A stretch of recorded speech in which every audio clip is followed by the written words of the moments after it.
All right, so I'm here. I'm Anthony Vernon from B10.com, and I'm here with the one, the only Gaijin Goomba. Hey everyone. So this is Gaijin Goomba. If you don't know who he is a YouTube game theorist, which aren't very many of. He was one of the first, and still one of the few, but a mighty proud group. And he has some very interesting facts and ideas about games, and he's very informative on both games from Eastern and Western culture. Anything you'd like to add to that about yourself? Any personal prop Uh, points? I don't know if there's too much else to add. I find interesting things that have cultural backing, and I just talk about them. Nope, sounds good. And he's part of the Game Theorist channel, which has over 1 million subscribers, and he has his own personal stuff. And they're both good channels. All right, so We've actually broken 2 million at this point. oh, well, I have not paid attention then. That's all But right. good job, congratulations on that. And I like the whole setup you have back there, Yeah, it's about as feng shui as I'm gonna get. artistic in its own manner, that's for sure. But all right, so we're gonna start off with some questions here, and we're gonna begin with the topic of music, actually. So I have the first question for you is, what do you feel music is important to gaming? Like, what function do you feel music helps games with? Do you feel like it helps, or do you feel like it's just kind of something that's there? It's really interesting that you asked that question because one of the episodes that I want to do fairly shortly down the line in the next month or so is talking about how music has become. It's widely understood that music is the international language. And it's been proven in a multitude of mediums, video games notwithstanding. Um, I think it's very oh, what's the word?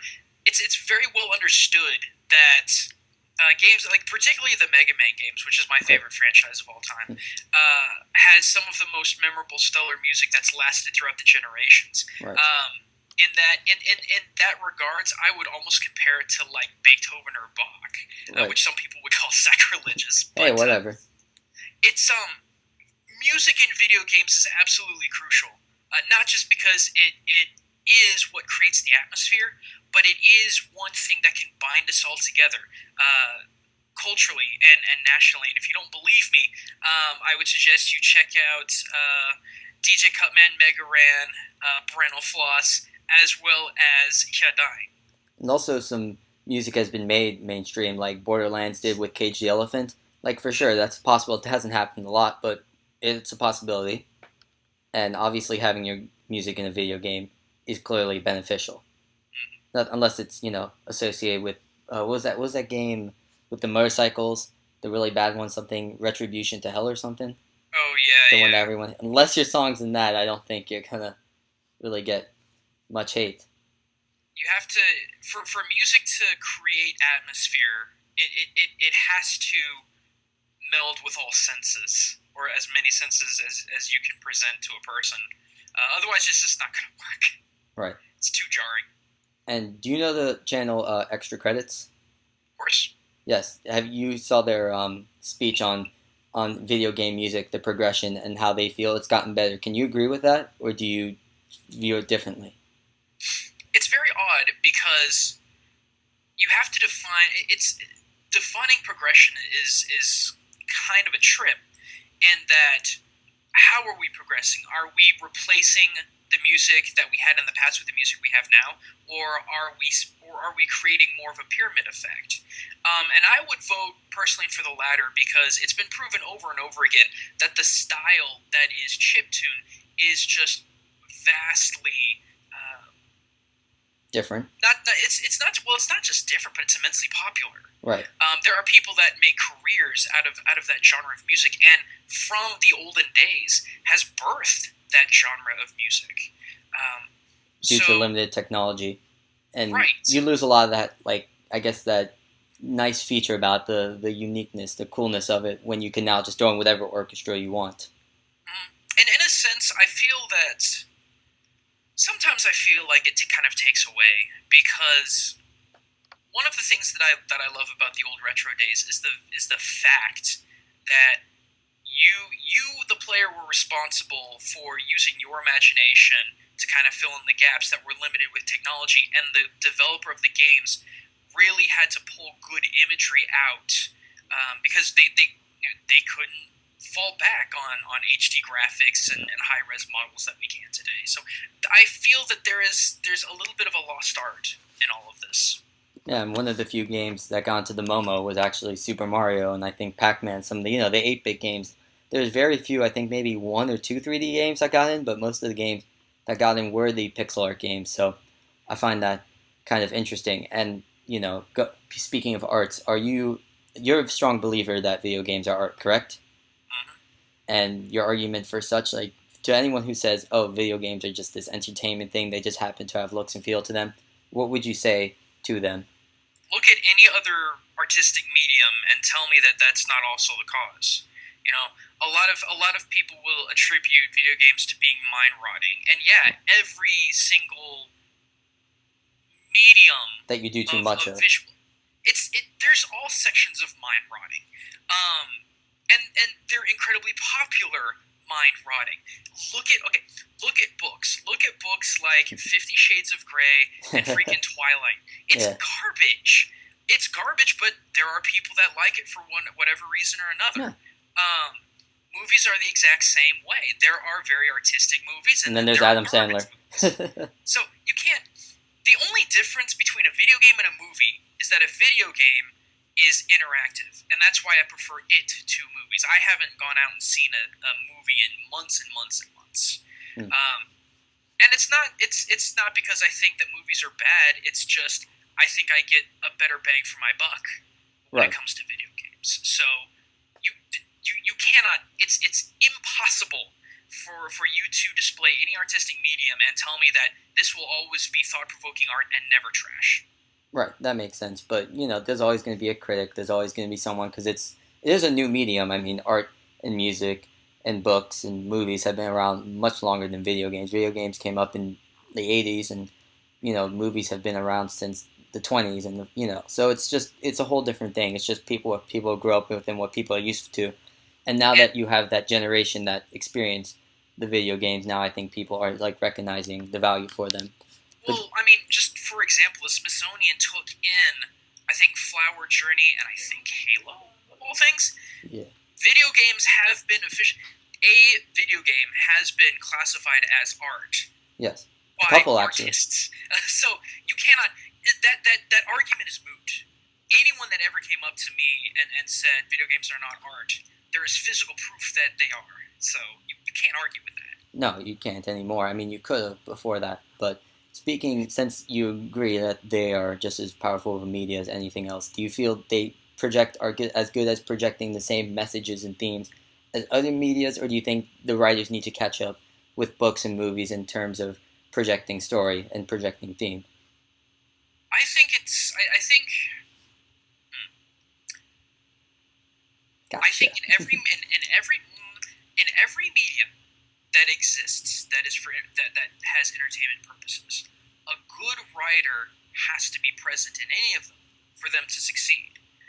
Again, I still stand by the notion that the only difference between a book and a movie is watching it happen, and the only difference between a movie and a video game is you interacting with it. Right. So we've already seen several cases of really good writing, very thought-provoking writing within video games.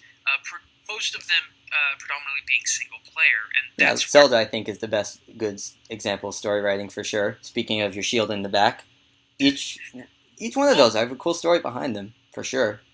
Sorry. I was gonna say, just for me though, it's the BioShock games that really come to mind. Yeah, those are good too. BioShock Infinite, for as much as I've heard griping about it for one reason or another, really was thought-provoking in a lot of ways, as was just BioShock in general.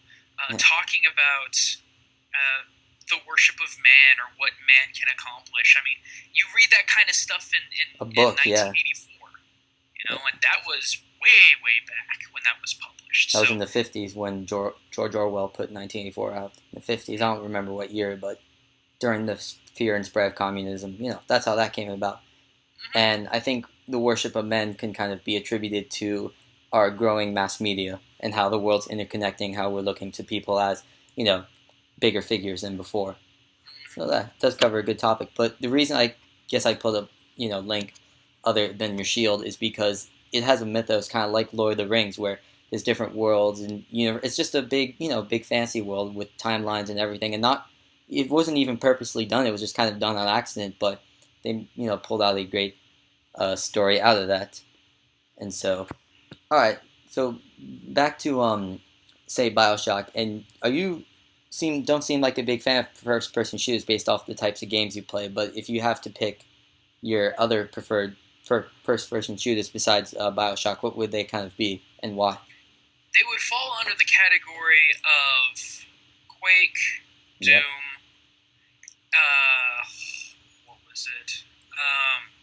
Painkiller. All the old ones, yeah. The ones that require constant movement, constant thinking. Oh, yeah. It's not that I dislike first person shooters. In fact, I very much love first person shooters. But I hate modern first person shooters. Right. The first time I got a PS3, the first game that I got was Killzone 2. Mm-hmm. And I hated that experience because I was used to being able to move around in position and use a wall without hugging it. Right. And that just wasn't the game. That just wasn't the way that the game wanted to be played. I had to hide behind a wall and spend 90% of the time staring at concrete textures. Right. I thought that was really unintuitive, really boring, and it felt like there was so little action involved. But there are people that still get it. I think Team Fortress does that. I think it captures a little bit of that quickness to it. Team Fortress does. More so Loadout. That's true too. That's been out for a little while now. In fact, I think they just got the ranked matches set up. Nice. But Loadout has been a wonderful new game that I've sunk my teeth into because it requires a lot of running and a lot of intelligence and positioning and things like that. I mean, I haven't played a lot of Loadout. I can't even remember last time. I don't remember a lot about it. But Team Fortress does have that kind of chaotic kind of run around thing. You get hit by a saw, you get hit by a sniper, and it's just a lot of quick movement. And also, speaking of Quake, speaking musically, one of the members from Nine Inch Nails did the whole thing. That's why I had kind of that eerie 90s sounding soundtrack. And I think arguably that's one of the best soundtracks in gaming. Could you agree with that, or do you have another one? Well, other than Mega Man that you said. Well, I mean, there's I've never been into that genre. I can agree with that statement. Right. But I wouldn't classify it as one of my favorite. Just grungy, too. Do what? Too hardcore, too grungy, just too much. It's just appropriate for what it is. I Right. mean, that's the way I'll take music when it comes to music in video games. It's that there's no best. It's all about being able to. It's all about being able to set up the best atmosphere that you can musically in conjunction to what you're showing your players. Wind Waker does that well, I think. You can agree with that. Yeah. Which funny thing about the Wii U Wind Waker, they actually took out stuff for it. Which is the funny thing. They took out, they made the game shorter and they barely changed the graphics. That HD promise was kind of pointless. It was just the Wii U looking at itself and being like, oh, whoa, we got no new games. We got to do something. But do you feel that the new consoles have so far handled themselves well or are going to have a good future? All of the consoles or? Mainly the Wii U, because you are clearly a Nintendo man by your background. And background on your wall. But do you feel they've handled themselves well to this point, and do you think they have a bright future? And which one is doing the worst now, but you're the most optimistic for, and which one's doing the best now, or that you think is still going to do the best, or going to kind of fade away? I think there's just a gigantic problem in general with Japanese gaming companies, not paying attention to and not listening to their Western audience. I just recently, a little over a week ago, did an entire video talking about here's why I think this is the way it is. I cited other people's information. I cited charts and graphs, and it's not just Nintendo. I don't know what Nintendo's doing. Nintendo is acting like a dated Japanese company. Right. Their actions, their mentality, the way that they're doing everything, it screams to me of old Japanese way of thinking, and it cannot work in this era. No. Especially when they were choking out YouTubers. Oh yeah, that's the thing I was just gonna say. One of the things that Matt argues in his most recent video is that since YouTubers have been silenced and are in fear of being silenced by Nintendo with copyright They moved to strikes, Flappy Bird or something like that. I saw the video. Exactly. Yeah. We cannot assist Nintendo with their sales of hardware or software because they stifle us, Yeah. and the cost to them is completely insubstantial in the long run. Hmm. And by doing that, by ignoring the trends that are going on now in the world we live in now, Nintendo is it feels like a relic, at Right. least when it comes to the home office.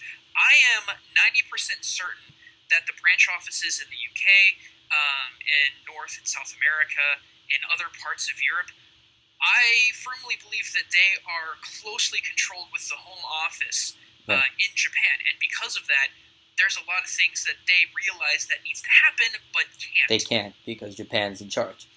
That's why Sony, in my opinion, is doing so well.